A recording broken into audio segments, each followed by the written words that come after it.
बिस्मिल्लाहिर्रहमानिर्रहीम। अस्सलाम वालेकुम। कैसे हैं आप? उम्मीद करती हूँ आप सब लोग ठीक होंगे, खुश होंगे। तो आज मैं बनाने लगी हूँ रेड टमाटर की चटनी, जो कि बहुत ही आसान है बनानी। तो चलिए शुरू करते हैं। बिस्मिल्लाहिर्रहमानिर्रहीम। सबसे पहले फ्राई पैन में डालूंगी तकरीबन 1 टेबलस्पून के करीब कुकिंग ऑयल, और इसके गर्म होने का हम वेट करेंगे। और इसके गर्म होते इसमें शामिल करूँगी यहाँ पे 1 टेबलस्पून भर के लहसुन का, जिसको मैंने चॉप कर लिया था। और यहाँ पे हम इसको गोल्डन ब्राउन होने तक इसको फ्राई करेंगे। इसकी खुशबू बहुत ही मज़े की लगती है। तो यहाँ पे आप देख सकते हैं इसका कलर बहुत ही खूबसूरत आ चुका है। तो यहाँ पे मेरे पास है हाफ़ के जी टमाटर, बहुत ही फ्रेश रेड कलर के। तो वो मैंने इसमें ऐड कर दूँगी। तो टमाटर की चटनी के लिए आपने बहुत ही फ्रेश और रेड कलर के जो टमाटर हैं वो इस्तेमाल करने हैं, ना ग्रीन नहीं करने और ना ही कच्चे। तो यहाँ पे थोड़ा सा मैं इसके ऊपर कुकिंग ऑयल डाल दूँगी, इस तरह से एक ड्रॉप तकरीबन। और थोड़ा सा इसमें नमक ऐड कर दूंगी इस तरह से, इसलिए कि जो हमारे टमाटर है वो जल्दी से पानी छोड़ दे और जल्दी से वो गल जाएं। तो इसको कवर करके छोड़ देंगे 5 मिनट के लिए।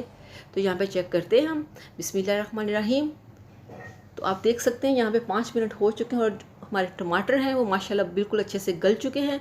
तो यहाँ पे हम इसके जो छिलके हैं वो बिल्कुल रिमूव कर देंगे। यहाँ पे आप देख सकते हैं हमारे जो टमाटर हैं बहुत ही अच्छे से गल चुके हैं, और इनका कलर माशाल्लाह देखिए कितना खूबसूरत और रेड है। और जब भी आप चटनी बनाने लगे तो आपने इस बात का ख़ास ख्याल रखना है कि आपके जो टमाटर हैं वो बिल्कुल रेड हों। तो यहाँ पे हमने सारे छिलके इसके रिमूव कर लिए हैं। तो इसको किसी मैशर के साथ हम अच्छे से मैश कर लेंगे। आप चाहें तो इसको ब्लेंडर में डाल के ग्राइंड भी कर सकते हैं, लेकिन चूँकि हमारे टमाटर अच्छे से गल चुके हैं इसलिए मैशर के साथ ही बहुत आसानी से हो चुके हैं ये। तो यहाँ पे इसमें शामिल करूँगी मैं तकरीबन 1 अदद प्याज है बड़ी साइज़ की, जिसको मैंने चॉप कर लिया है, बहुत बारीक बारीक काट लिया है। तो इसके साथ इसमें शामिल करूँगी 2 बारीक कटी हुई सब्ज़ मिर्च और 2 से 3 टेबलस्पून बारीक कटा हुआ खीरा। इसकी बहुत ही अच्छा फ्लेवर और खुशबू आएगी। और साथ इसमें शामिल कर दिया मैंने धनिया, और इसमें जाएगा हाफ़ टी स्पून के करीब नमक, और 1 टीस्पून के करीब इसमें जाएगी लाल मिर्च का पाउडर।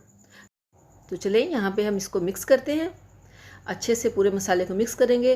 तो हमारी चटनी यहाँ पे बनके बिल्कुल तैयार है। अगर आपको मेरी ये रेसिपी पसंद आए तो मेरे चैनल को ज़रूर सब्सक्राइब कीजिएगा और वीडियो को लाइक भी कीजिएगा। तो चले चलते हैं हम इसकी फ़ाइनल लुक की तरफ।